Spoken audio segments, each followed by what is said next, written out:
the muscle car years, you might have witnessed some rather unlikely happenings. For example, a little economy car blasting down the quarter mile at over 100 miles an hour, walking all over a real muscle car with its stripes, air grabber hoods, and the rest of that muscle car stuff. This is Chevrolet's Nova Supersport, and between 1965 and 1970, this little car was transformed from Mom's little grocery getter to one of the most feared cars on the street or the strip. The Nova didn't look very much like a muscle car, and it wasn't supposed to. The Nova always looked exactly like what it was created to be, Chevrolet's answer to Ford's Falcon. 260 cubic inches of V8 power to give America's all-time economy champ all the go you'll ever want.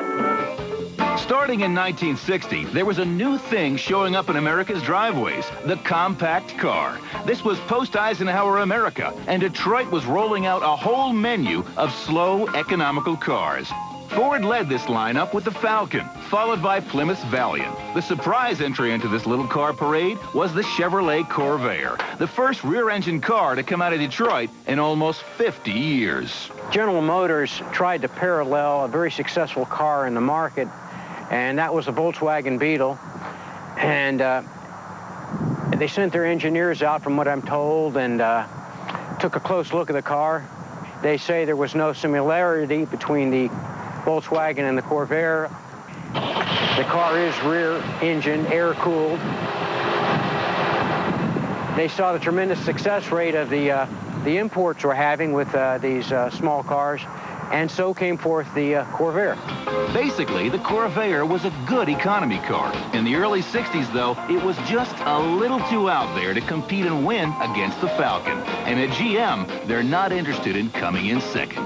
So the designers went back to work, and by 1962, they had created a cute little car called the Chevy II. It's stickered for around $2,000, weighed about 2,000 pounds, and you could get it with either a 153 cubic inch four-cylinder engine or the ubiquitous Stove-Bolt 6. When the Chevy II came out, its reason for being was to compete in this new compact car market that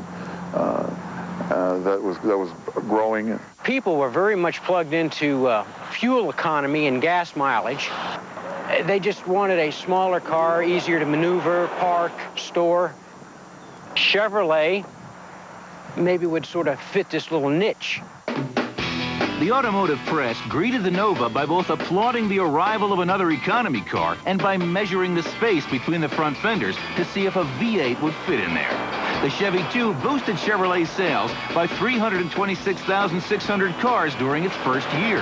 These were the kind of numbers Chevy was looking for. Encouraged by this success, Chevrolet immediately started upgrading this car's look and feel, even giving it the Super Sport option, which made the Chevy II into a pretty classy car. By 1965, it was restyled, 66, because the muscle car high-performance market was heating up. It seemed perfectly normal to go ahead and put a little hotter engine in it.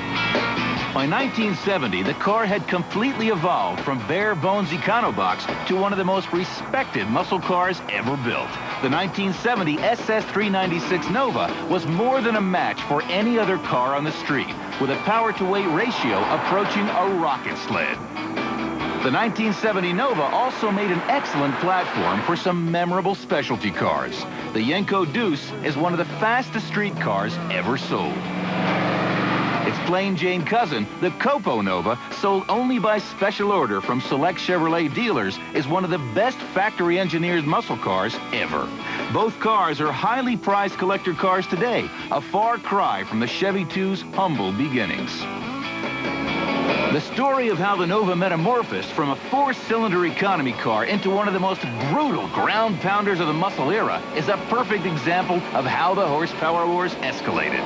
We'll tell you that story when we return on the American Muscle Car.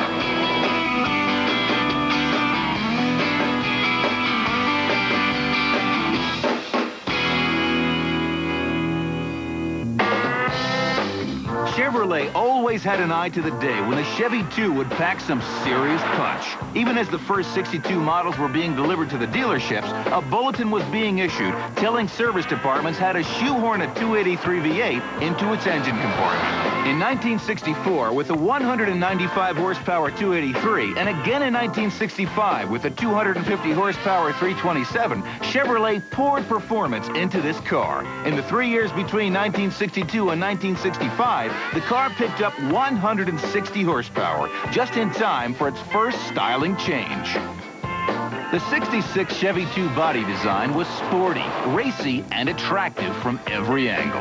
With a few minor changes here and there, the Chevrolet designers had totally transformed the Chevy II from a humble little sedan into an almost European-looking sports coupe.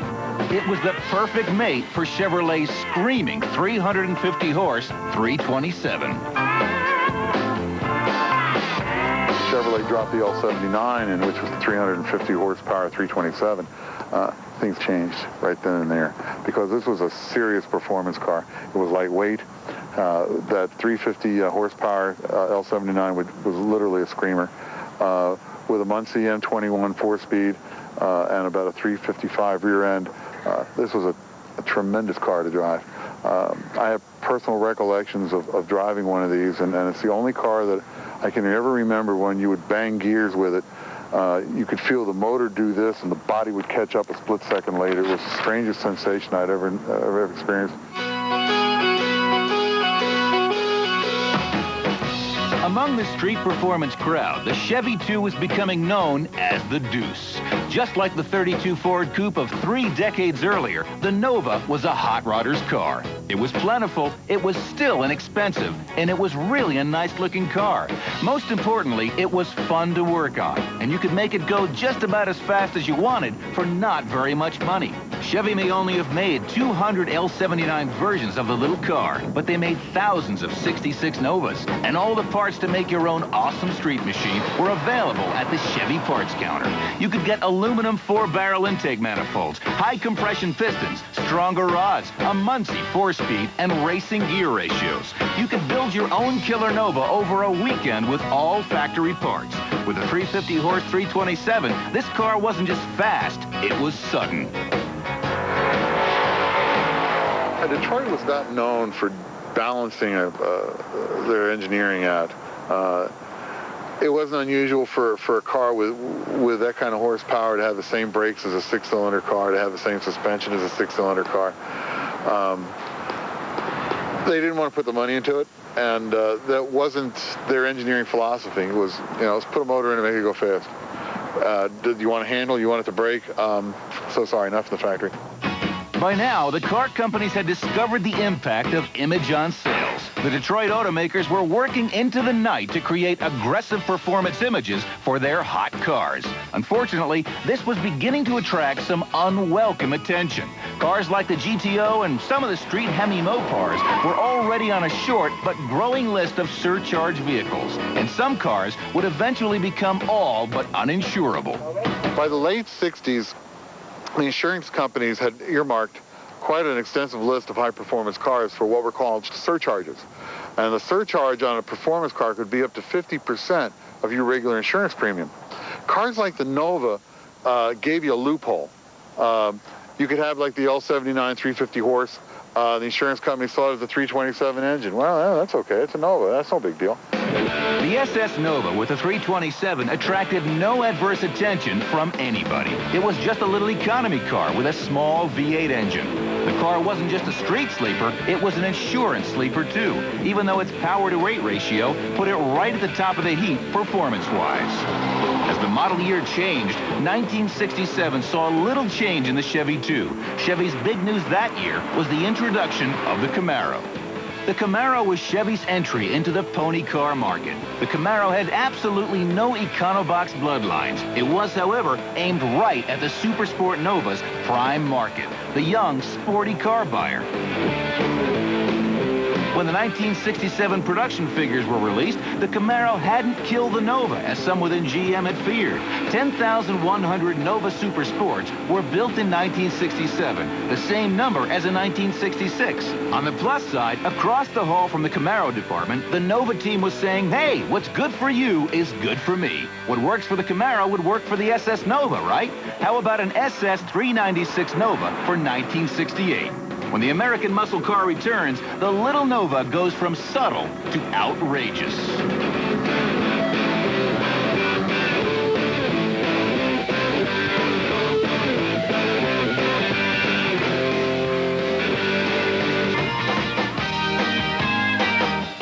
1968 was the start of another GM redesign cycle. All Chevy IIs were now called Novas, and the car had finally come into its own. Still, though, it was the most inexpensive of any car in Chevrolet's lineup, only $23.67. The Super Sport option sold for $210.65 and included a special steering wheel, blackout grille treatment, SSID badges everywhere, red line tires on 6-inch wide steel wheels, and a brand new for 1968 350 cubic inch engine, which made 295 horsepower. The one magic option on the list was labeled L78, the code that unlocked the gates of unheard of horsepower. L78 was the 375 horsepower 396, Chevy's famous rat motor. Now you had a car that weighed less than 3,500 pounds with up to 375 horsepower. This thing was a rocket and probably one of the best sleepers on the street, with standard wheels, basic hubcaps, no trim, bench seat, rubber floor mat, 4-speed and 375 horsepower. Man, I tell you what, you could blow a lot of people away, and they thought they were just going up against Grandma's Nova. Low 13-second quarter-mile times were now an easy possibility for the Nova, assuming you could get traction with the big rat motor churning out horsepower and torque.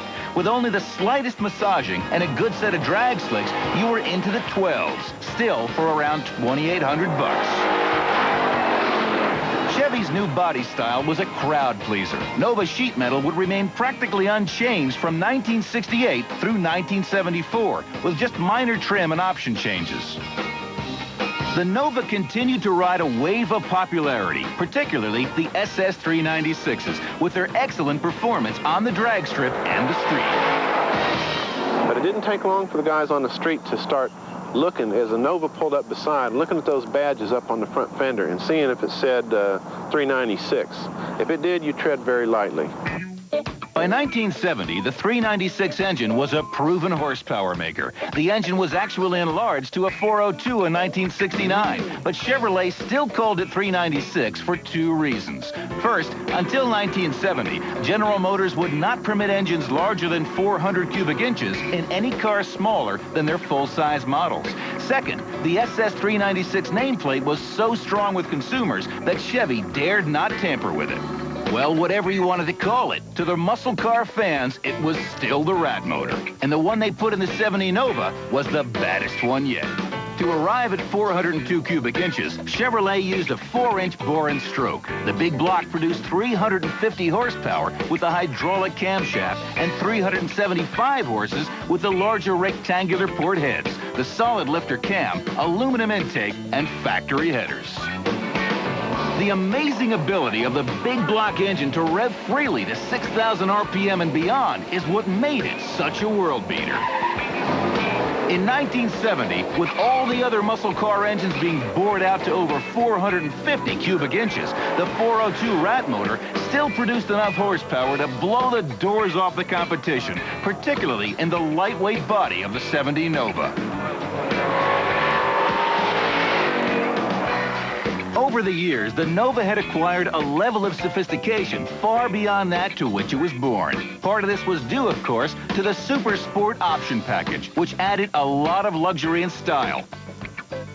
SS Novas were well appointed with custom steering wheels, full instrumentation, fine upholstery and carpeting, and all the goodies like air conditioning and 8-track. The body of the Nova had lost every hint of its economy car heritage. It shared a basic silhouette with a Super Sport Chevelle, with a long nose and fast back roofline. Its sides were smooth, and the wheel openings were sized just right for 6-inch wide wheels and F70 14-wide oval tires. With a Super Sport hood and other SS badges and the ominous 396 emblem on the front fenders, it was no longer possible to take this car lightly. But Chevy was all about giving the customer choices, and some people just loved the small block engines. So Chevy built a small block Nova that was just as fast as the big block car. When we come back to the American muscle car, we'll take an LT1 Nova down the drag strip. Stand by for a rush of high RPM acceleration.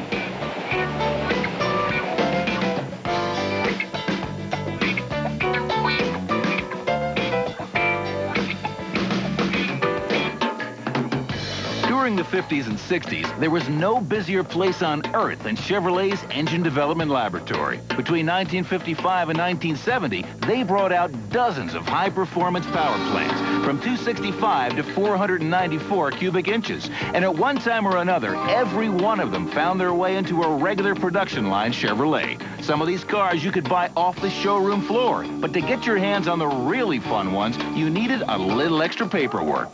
Central office production orders were Chevrolet's way of bypassing the regular production apparatus to create special cars. Copo cars, as they're known, are the rarest of the rare to collectors and restorers and are among the most valuable muscle cars today. This is the 1970 Copo Nova. The car is bare bone, the engine is full house, and their performance is awesome. It's Corvette motor, 350 horse. It's a 4-speed transmission, which is an M21 Muncie, and 410 12-bolt rear end. The suspension part, they call it a F41 suspension, okay? And basically, that's the only options in the car.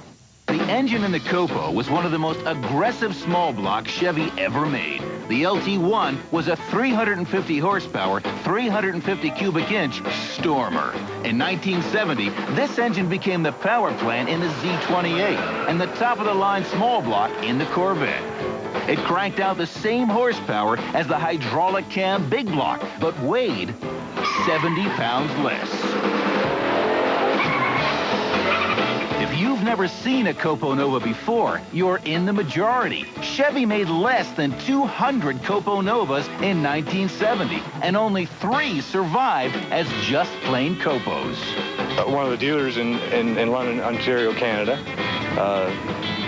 found out about these orders and decided that he'd like a few of them. And we ended up with 2 Novas left in Canada, and 176 of them went to the U.S. to Don Yanko.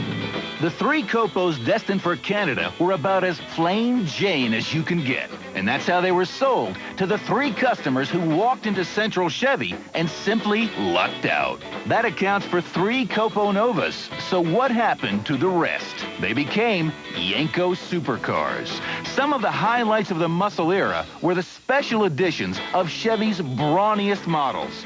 Maybe the most famous of these were created at Yanko Chevrolet, owned by businessman and racer Don Yanko. Yanko Chevrolet made cars for people who wanted to go very fast.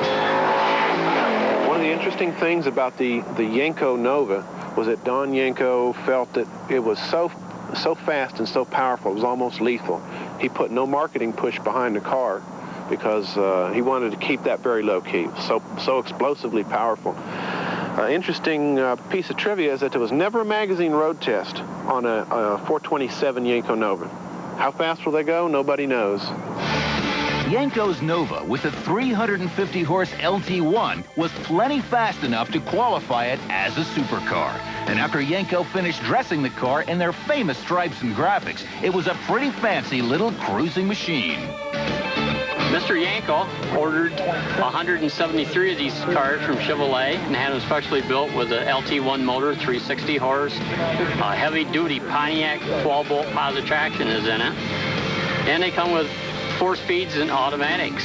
The automatics had a Hearst shifter, which Mr. Yankel sent the cars to Hearst and had them installed. The Yenko Deuce and the Copo Nova happened near the end of the muscle car era, when big block engines were becoming too costly to feed and insure. When we come back, we'll meet a couple of car collectors who think small blocks make pretty good muscle cars.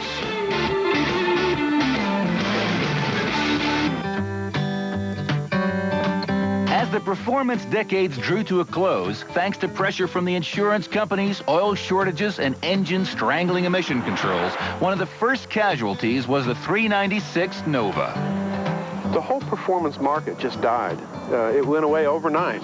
You know, it was huge. It was building in intensity all through the 60s. It peaked, some say 69, some say 70.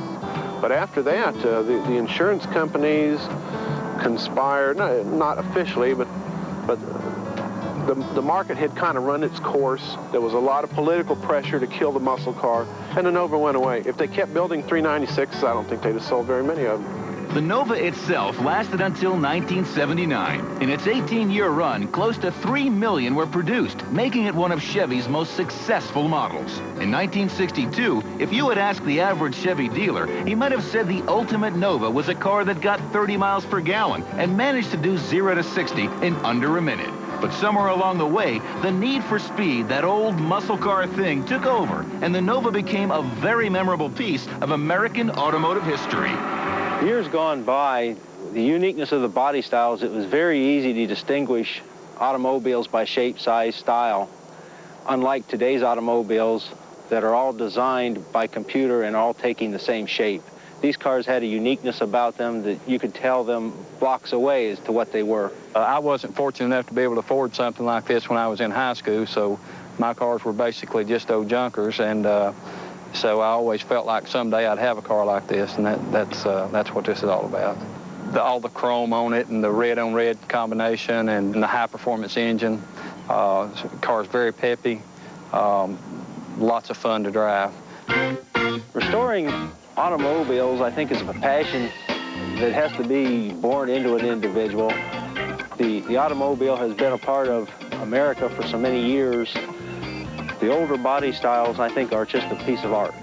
I tell everybody, all my cars, this one will be in my estate sale. The rest of them could possibly be bought, but this one will be in my estate sale. Meaning I'm not parting with it while I'm still breathing.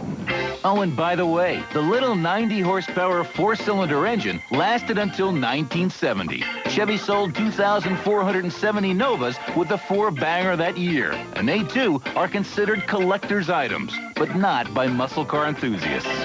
Thanks for watching, and we hope you'll be with us again on the next episode of the American Muscle Car. Remember, don't crush them, restore them.